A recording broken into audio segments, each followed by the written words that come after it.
Hello everyone, আশা করি সবাই ভালো আছেন। ফ্লাটারি বাংলা টিউটোরিয়ালে স্বাগত জানাচ্ছি সবাইকে। আমি গোবিন্দ দাস। তো আজকের যে ভিডিও লেকচারটি থাকছে ListView.builder। তো এই বিষয়টা হচ্ছে আমাদের ListView এর মধ্যে খুবই একটা ইম্পর্টেন্ট টপিক, যেটা খুবই আপনার রিয়েল লাইফে কাজ করার জন্য খুবই খুবই একটা গুরুত্বপূর্ণ মজার এবং ইন্টারেস্টিং বিষয়। তো আসলে আমরা জেনে নিই যে ListView বিল্ডারটা কি এবং কিভাবে কাজ করে। তো builder is constructor referring list of উইজেট, মানে হচ্ছে বিল্ডার তৈরি করে একটা লিস্ট অফ উইজেট, যেখানে একটা লিস্ট রিটার্ন করে। The constructor takes two main parameter, দুইটা প্যারামিটার পাস করে। সে দুইটা প্যারামিটার রিটার্ন করে। প্রথম প্যারামিটারটা হচ্ছে আইটেম কাউন্ট। আর আইটেম কাউন্ট হচ্ছে প্রথম for the number of repetition for the উইজেট to be constructor not compulsory. মানে আইটেম কাউন্টে হচ্ছে আপনি কতগুলো আইটেম কাউন্ট করতে চান, মানে কতগুলো লিস্ট কাউন্ট করতে চান। ঠিক আছে, এবার আসি এন আইটেম বিল্ডার।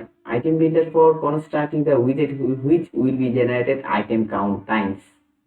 কতগুলো সময় আইটেম বিল্ডারটা সেটা কাউন্ট করবে কাউন্টারের সাথে।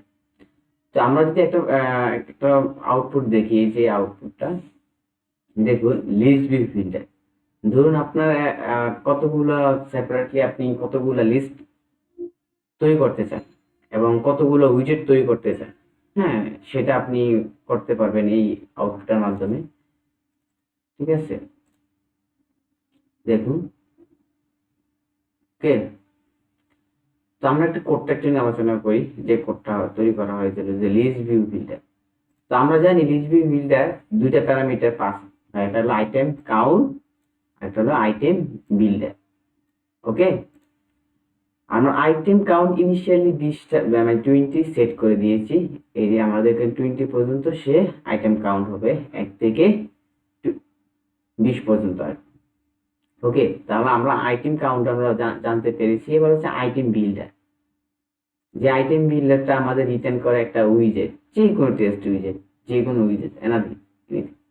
যেমন আমাদের একটা কার্ড উইজেট, এখানে এই যে একটা কার্ড উইজেট তৈরি করা হয়েছে, কার্ড উইজেট জাস্ট। ওকে, সেখানে টেক্সট হিসাবে ফন্ট হিসেবে দেওয়া হয়েছে। তাহলে আমরা খুবই বিষয়টা জানতে পেরেছি যে আইটেম বিল্ডারটা কি, কেন কাজ করা হয়, কি জন্য কাজ করা হয়, সেই বিষয়টা। তারপর আমি আরেকটাবার বলি যে আপনার আইটেম বিল্ডারটা কেন ব্যবহার করবেন। সেটা হচ্ছে দুইটি প্যারামিটার পাস নয়, তবে item count, item builder pass করার জন্য। ঠিক আছে, তো আশা করি ভিডিওটি আপনারা যদি ভালো লাগে অবশ্যই লাইক, কমেন্ট করবেন, শেয়ার করবেন এবং আমার চ্যানেলটি সাবস্ক্রাইব করবেন, যাতে আমি ডে বাই ডে যে ভিডিওগুলো দেবো সেগুলো আপনারা অবশ্যই আপনি একটু খেয়াল করে বেশি বেশি করে প্র্যাকটিস করবেন।